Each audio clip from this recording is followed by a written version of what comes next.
Hey y'all, we're Jimmy and Lisa FindUsCamping. And in this video, I'm gonna let Lisa kind of explain what we're gonna do for you guys to help you. Well, so it's winter right now and nobody's thinking about camping. Cold. Nobody's saying about camping, right? Except they are. People are thinking about, maybe I want to buy a camper, or maybe I want to start RVing. I don't even know how to do that. What do I need to know to do that? So we decided we would do a series For you. for camping, for like, I want to start camping. What do I need to do? And there's a lot of steps. And rather than do this great big 3-hour video, we figure we break it up into parts and discuss different topics in each video. So today we're just going to give you a rundown on what those topics are going to be, so you kind of know what to expect, and we hope that you will stay along for the whole series. So we're going to cheat a little bit because we have it all on a piece of paper. So we're going to kind of look through these so we can give you guys the step-by-step of videos that we're going to try to create. Just please remember, we are not an expert. No, definitely not professionals. Don't quote everything that we say here. This is just what we have learned over 17 years of RVing. 3 years on the road full time. This is just what we have found that worked or didn't work for us. So we're going to try to make it easier for everybody else. And a lot of them are our opinions. But a lot of them are things that we've learned from other RVers, that not necessarily we were doing things wrong, but maybe not other right. Other people had easier ways to do it, more efficient ways to do it. So we have learned, and those have now become our opinions as well.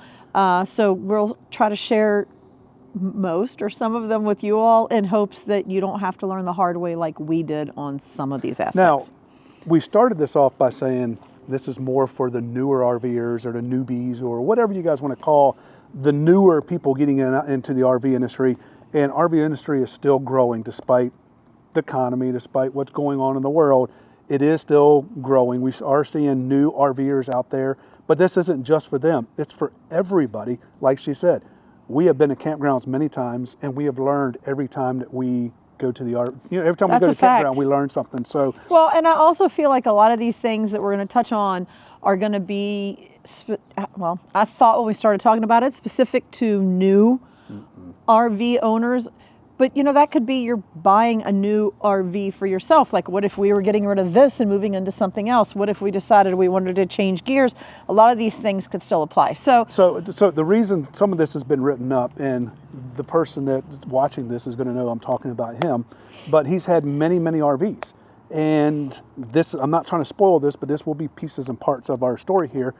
He bought a new RV. He did a walkthrough, but they didn't do the walkthrough completely, and he gets the camper home and something isn't working. So that is pieces and parts of what we're going to talk about. So yes, that is a veteran RVer that has many RVs and still missed a spot. So hopefully this is going to help you. Let's not give away the whole, I'm not giving the whole series. Video. Let's just pieces as and parts. promised, tell you what we're going to talk about in this series that's coming up the next few weeks. So in the very first part of this series, not today, but the next series, is going to be what RV is right for you.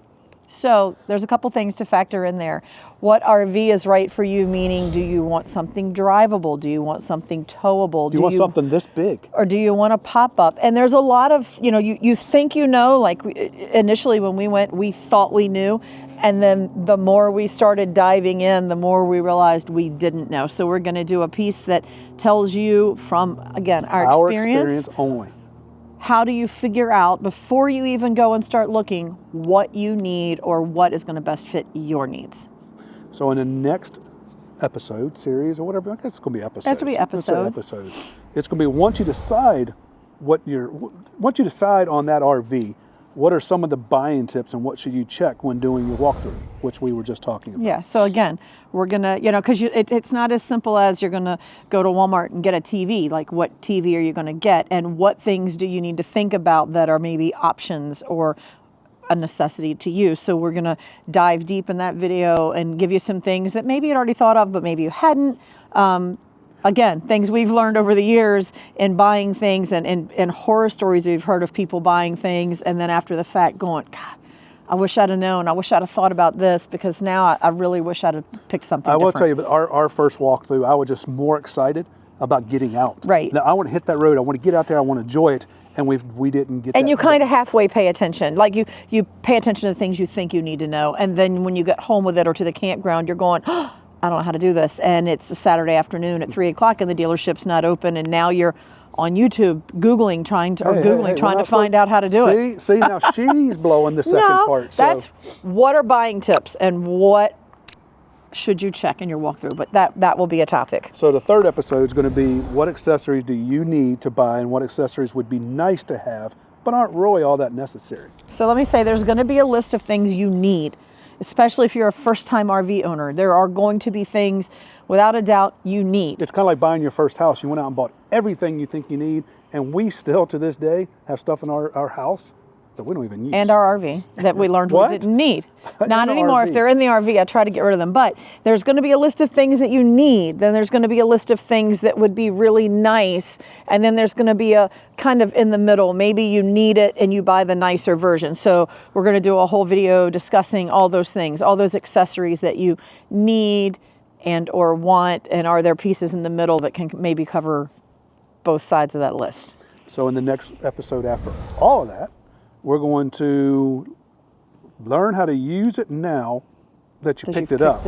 And drive, park, hook up, I'm not going to tell you that piece. All the things. So when you got your RV now it's learning what to do. So let me tell you, when you go to the dealership, they're going to do your walkthrough, which is in the previous video, and then they're going to quickly show you how to put it on your tow vehicle if it's a towable. And it's going to be very quick. And you're going to leave. And then we have a very good story about there's a whole nother realm of how do you drive it? How do you park it? What are some tips to make all of that process easier? And we would like for you to learn those before you're in the campground with all kinds of people watching you and you're nervous because it's your first time backing in and everybody's looking at you. So we're going to go over some tips to make it so that it still could get even today. Like we still get you get that little nervous when you know people are watching you and then it goes even worse than it would. But at least if we can teach you some tricks of the trade that when you get there the first time. This is going to be one of those things you want to watch because we picked up our very first fifth wheel, ever owning a fifth wheel. They hooked it up to our truck and we drove it home, and you're going to have to watch that video so I can explain to you what happened. What to watch for and what not to do. When we got it home. So we had a big mistake. As soon as we didn't even get to use it. I pulled it 2.5 hours from point A to our house, and we had a mishap. So you want to watch that piece of that video. Yes, because we don't want that to happen to you. Not on your trip home, not on your first trip to the campground, not at all. Because that will ruin your whole trip. So the next episode is going to be how we plan our trips and navigations and what memberships we use. And I'm sure you guys have seen a lot of those videos that we've already put out, but we're going to try to put those in this series. So if you ever need to go back to it, you can see it. So and just know that when I tell you what I use, I'm going to tell you what I use. I'm going to give you a general on how I use it. And if you have further questions or comments, we can work through those. But just because we use it doesn't mean it's the right thing for you. Just because it's a membership we have doesn't mean it's right for you. So it's not a sales pitch. It's going to be this is what I'm not selling you on anything. No. But I want to tell you what we use and how we use it. And you can take that into your lifestyle. If you don't travel full time like we do, if you don't go to this part of the country or that part of the country, some of these things won't be for you. But I want to put them all out there so that you can, make educated decisions on what you buy and what you invest in, because I don't want you buying something that you don't need. When we first started, we had no memberships at all. We just went out there and pulled the camper, and we just went somewhere and camped. But that gets expensive, guys. Like it really does. So and now RV parks are getting between 60, 70, 80, 100 hours a night. So you got to have ways to save a little bit of money on that. Absolutely. So that would be that video. Number 6 is going to be the pre-trip inspection and what you need to do to check before every single time you get in that camper and you pull that thing down the road. So it's not a whole lot. It's not a 3-hour process or anything, but we will go over in specifics what we do every time this thing moves. I don't mean if we move from the back of the driveway to the front or from the campsite we're in to the one next door because they needed to move us for some reason. Sometimes there is some pieces in there you need that, if we're going to drive somewhere, whether it be 2 miles down the road or 200 miles down the road, we have a little list of things that we check. Some of them are mine, some of them are his, some of them are ours. There are apps that you can put them in. We can discuss that. And there are some people that literally have a written list. All of whatever ours, works for unfortunately, you. are up here, and that's kind of scary because if you're in a hurry to go somewhere, So I'll and tell you, forget, that's not the best way to do it. and that's what we're trying to say. So everything So that yeah, we do, I'm not going to teach you that way. I am going to give you our list. And I'm going to show you a couple places you can keep that checklist to go through it. But I want you to be aware that there is a list for safety reasons, for your safety, for other drivers' safety, for the well-being of your RV, whether it be a tow or or driving unit, and your truck if you're towing. So just kind of a well-rounded circle of things you should take a look at. So this is before one thing you do not want to listen to what we do because we don't follow our own recommendations. Well, we do have a list though. We have a just list. in It's here. up here, and like I said, when you're in a hurry, you may forget that. And I will say that most of our list, if it's mine, he follows behind me, and if it's his, I follow behind him. So even though we don't really have a written list, we check behind each other constantly. So it works. It works. The next one's going to be how to unhook, hook, set up, and do all that stuff in the campground. So there's a bonus that will be on that one. We'll tell you our foolproof method Nothing is foolproof for trying that out. But we want to teach you so that, again, not just the backing in, because we discussed that already, but then once you get to the campground and you back in and you park, then what? Like, what do you need to do? Is there a certain order you need to do it in? What accessories do you need to do these things? And what accessories will make it easier than others? I don't know where, I might have to Google this and try to find this, but I don't know where the most divorces happen. But I believe they happen in the campground as far as backing in, setting up, getting this out, doing it this way, doing it that way. We've had bad days, but we've witnessed a lot more bad days than that. I don't know. We've had a lot of bad days. I don't know. We really witnessed somebody backing or pulling. We'll talk about that one. They tried to pull in, and I'm pretty sure they didn't camp that weekend, but the camper stayed there. So we'll talk about that. We'll talk about that whole procedure when we're talking about setting up and or parking, because it was a parking snafu. The next one's going to be basically don't forget anything about your maintenance, what you need to check and maintain on a regular basis. And this is going to be different for RV to RV to RV. It's going to be different if you full-time versus part-time. If you have slides or you don't have slides. If you have solar or you don't have solar. Right. Or you have this or you don't have have hydraulics that. or you don't. Like, there's a bunch of different factors. And we may miss some of them. We're going to miss something because there's some things I don't know about because I don't have a Class A. I don't have a Right. van. But like we've had a travel trailer without slides. We have a travel trailer with. We've had fifth wheels with slides. We've had fifth wheels with and without solar. So we're going to try our best to hit all the points, to hit all the things that you need to keep an eye on for maintenance. And I think regardless, a lot of them are the same, but there are a few that are different based on solar and that kind of thing. And the last one is going to be the hardest ones for us to give you opinions on. Basically, it's going to be an opinion for us, but it's what we've heard and what we've seen and what we've learned over the years. But it's basically going to be storage because us being full time, we don't store it our winterization is head south. So we have winterized many times. We have done a lot of that stuff. So we do know what to do. So I can tell you, don't be too sad when you're winterizing and putting it away for the winter. That would be my number one tip, but I'll go ahead and share that with you now. But there are some things that you need to think about and you need to do no matter what kind of RV you have. If you are putting it in storage for any amount of time, some of them will vary on the weather, some of them will not, but there are some things that you must do if you're going to park it and store it for any period of time. I will give you one tip real quick. Don't leave food in there.